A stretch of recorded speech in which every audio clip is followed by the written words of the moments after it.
देहरादून में आयोजित अंतर्राष्ट्रीय प्रवासी उत्तराखंड सम्मेलन के उद्घाटन के बाद सीएम धामी ने प्रेस कॉन्फ्रेंस को संबोधित किया। सीएम ने कहा है कि हमने 2024 में प्रवासियों का एक सम्मेलन आयोजित किया था और उनसे अनुरोध किया था कि वे आएं और अपने पैतृक स्थानों में एक एक गांव को गोद लें। बहुत से लोगों ने ऐसा किया है और साथ ही सरकार ने उन्हें सुविधाएं भी दी हैं। सीएम ने बताया है कि देहरादून में इन्वेस्टर समिट के आयोजन से पहले हमने उन सभी विभागों की गहन समीक्षा की थी जहां निवेश हो सकता है। उन्होंने बताया है कि हमने 30 से ज़्यादा नीतियों भी बनाई हैं जिससे राज्य में व्यवसाय आसानी से स्थापित किया जा सके।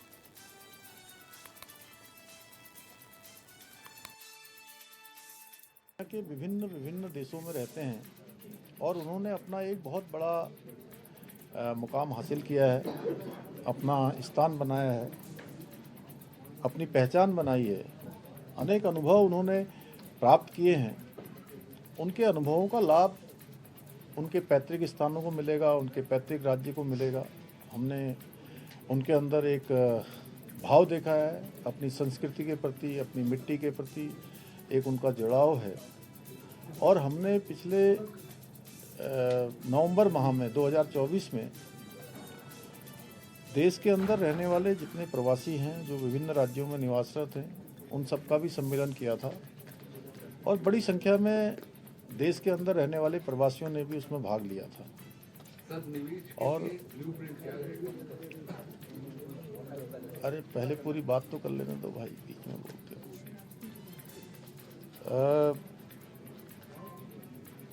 हमने सभी प्रवासियों से ये अनुरोध किया था कि वो आए अपने अपने पैतृक स्थानों पर, अपने अपने गांव, एक एक गांव को कम से कम वो गोद लें, अडॉप्ट करें। और उसमें बड़ी संख्या में आज देश और दुनिया के लोगों ने, लगभग 30 लोगों ने अभी तक इस काम को आगे बढ़ा दिया है। अनेक गांव ले लिया, अपने अपने गाँव की ओर जा रहे हैं।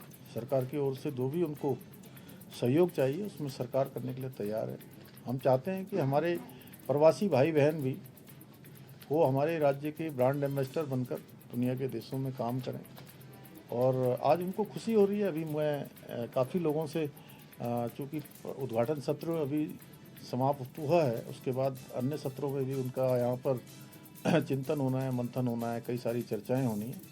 तो सभी ने कहा कि हम नया उत्तराखंड देख रहे हैं, उत्तराखंड की प्रगति में हम लोग भागीदार बनना चाहते हैं और हमको खुशी हो रही है यहाँ पर जिस प्रकार की तरक्की हो रही है, जिस प्रकार से आज हर क्षेत्र में उत्तराखंड आगे बढ़ रहा है। इससे देखिए, पिछले साल हमने जो देहरादून में इन्वेस्टर समिट किया था, उस इन्वेस्टर समिट को करने से पहले हमने सभी विभागों में जहाँ जहाँ भी इन्वेस्टमेंट हो सकता था उनकी गहन समीक्षा करी।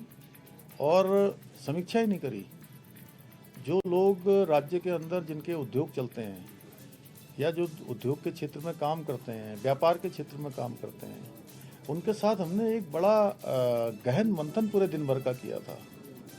और उन्होंने बहुत सारे हमको सुझाव दिए। और जो आपने कहा कि हमने जो है 30 से अधिक जो पॉलिसी बनाई, वो पॉलिसी बनाने के पीछे हमारा हेतु यही था कि जो लोग भी यहाँ निवेश करना चाहते हैं, उद्योग लगाना चाहते हैं, रोजगार सृजन करना चाहते हैं, तो उनको किस प्रकार से सरलता मिलेगी, ईज ऑफ डूइंग कैसे उनके लिए अच्छा होगा, अपने काम के लिए उनको कैसे सरलीकरण होगा।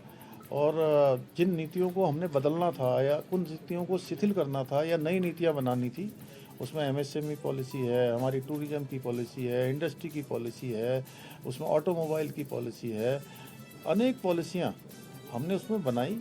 उसी का परिणाम हुआ कि एक बड़ा इन्वेस्टमेंट का हमारे साथ एमओयू हुआ है, जिसमें से लगभग 80,000 करोड़ की अभी ग्राउंडिंग पर भी काम भी हमारा शुरू हो गया है और तेज़ी से आगे बढ़ रहा है। और हमारे प्रधानमंत्री जी का भी उसमें हमको बहुत सहयोग है कि देश के अंदर जो 12 स्मार्ट इंडस्ट्रियल कॉरिडोर जो स्वीकृत हुए हैं, उसमें से एक हमारे राज्य को मिला है।